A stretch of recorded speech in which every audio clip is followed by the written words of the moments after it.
Welcome to the E-Type Jaguar Club members and E-Type Jaguar enthusiasts. I'm doing the steering shaft now. This is the top end. This is the part that's inside the car. You've got a double universal joint on the top, and then another one on the bottom, just where it goes down onto the rack and pinion, the steering, the rack and pinion steering itself. This is the top one. What I'm doing now is just taking out these universal joints and the bearings. So what's really important here is you try and keep this yoke as straight as possible. If you do it on the end of the vise, the chances are the vise could wobble a bit, so it's better to keep it in the centre and make sure you can push it right through. You can see there, there's no need to force it.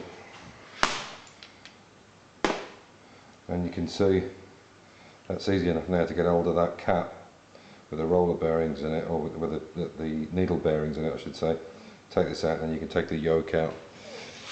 And the ideal, I'll pick up the camera, the ideal situation is obviously if I wanted to take this out now, I'm going to have to keep closing this vise. And this is the lovely thing about having two vices, because I can then come over to this one and then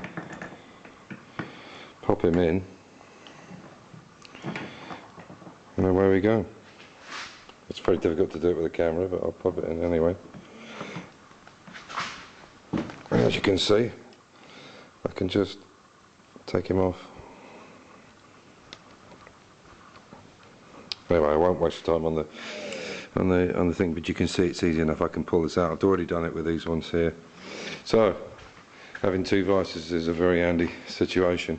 So like I say, this is the bottom. This is from the original rack and pinion steering. This is actually, this doesn't come out unless you're rebuilding it. This is just because the old one came apart.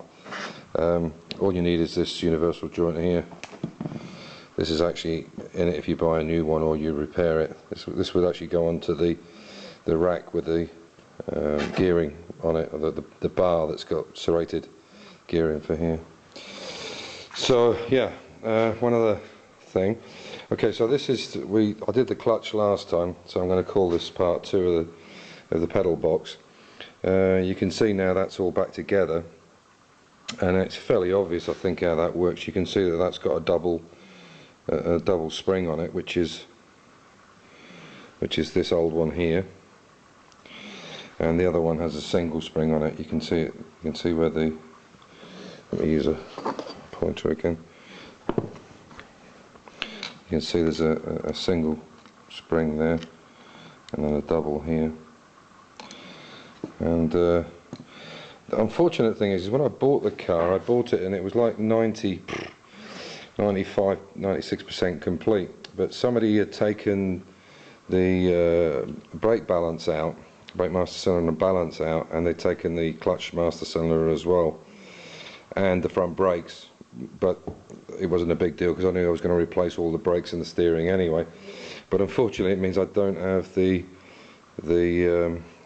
rod for the brake here, so I'm going to have to get that organised. Basically, it's the same kind of rod like this, and this is a Series 1. It's a 1966 car, so it's the 4.2, completely different pedal box from the 3.8. The 3.8 has kind of sections in it. There's like a section and they're on splined and all sorts. This is much less complicated. The Series 2 had this as well, same situation. But yeah, so that's but everything's looking good on it now, and that's it really.